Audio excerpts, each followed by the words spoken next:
रमेश और उसके पिता मनोहर लाल बैठक में चाय पी रहे थे। उतने में जया बैठक में आकर अपने ससुर जी से बोली, बाबूजी, घर खर्च के लिए 5,000 रुपए और चाहिए। लेकिन बहू, अभी तो महीने के 10 दिन बाकी पड़े हैं, घर खर्च तो पूरा दिया था। बाबूजी, आपको क्या लगता है मैं फिजूल खर्ची करती हूँ? रुआसा सा मुंह बनाकर जया ने कहा, पिछले हफ्ते मामा जी का परिवार आया था रहने के लिए, तो रसोई का खर्चा तो बढ़ेगा ही ना। मैंने तो चिंटू को नई स्कूल ड्रेस भी नहीं दिलाई इस बार, बेचारा छोटी ड्रेस पहनकर ही स्कूल जा रहा है। अगर आपको मुझ पर विश्वास नहीं है तो घर खर्च के पैसे आप माँ जी को दे दिया करो। अरे नहीं बहू, मुझे तुम पर पूरा विश्वास है। पिछले 6 सालों से तुम ही घर संभाल रही हो। तुम्हारी सास को कहां तुम्हारी जितनी समझ है। ये लो 6,000 रुपए, और हाँ, चिंटू की ड्रेस भी ले आना। ससुर जी के हाथ से पैसे लेकर जया चेहरे पर विजयी मुस्कान लिए चली गई। उधर पास बैठी जया की सासू मां सोच रही थी, मेरे भाई भाभी के 2 दिन आने से क्या रसोई का खर्चा इतना बढ़ गया? वो अपने साथ इतनी सारी मिठाइयां और तोहफे भी तो लाए थे, उसका जिक्र तो बहू ने नहीं किया।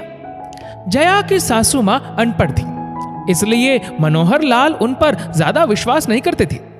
यही सोचकर उन्होंने अपने बड़े बेटे के लिए पढ़ी लिखी बहू लाने का फैसला किया था।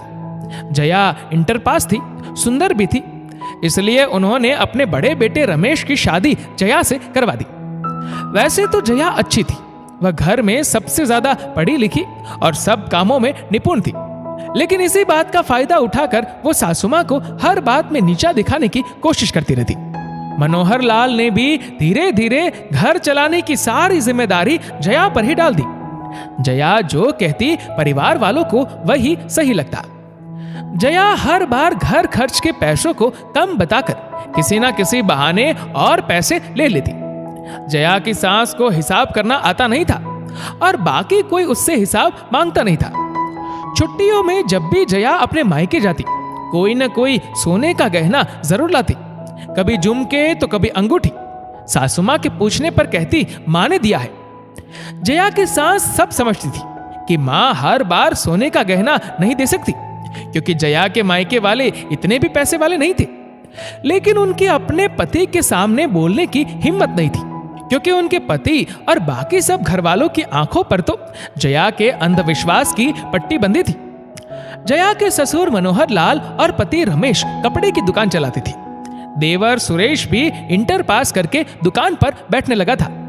अब उसकी भी उम्र शादी के लायक हो गई थी, इसलिए ससुर जी उसके लिए लड़की देख रहे थे। जया को बस यही चिंता सता रही थी कि कहीं सुरेश की दुल्हन उससे ज्यादा पढ़ी लिखी ना आ जाए।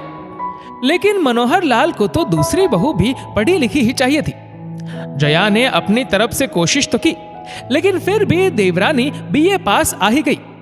देवरानी अनीता बहुत ही समझदार और मिलनसार थी। कार्य कुशलता में वो जया को भी पीछे छोड़ती थी।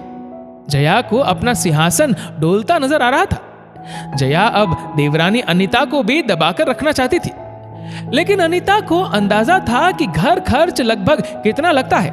धीरे धीरे जेठानी जया के द्वारा बार बार पैसे मांगने पर उसे शक होने लगा। अब वो घर खर्च का ध्यान रखने लगी। अपने पति और ससुर की मेहनत की कमाई को वो कैसे जेठानी जी की तिजोरी में जाने देती।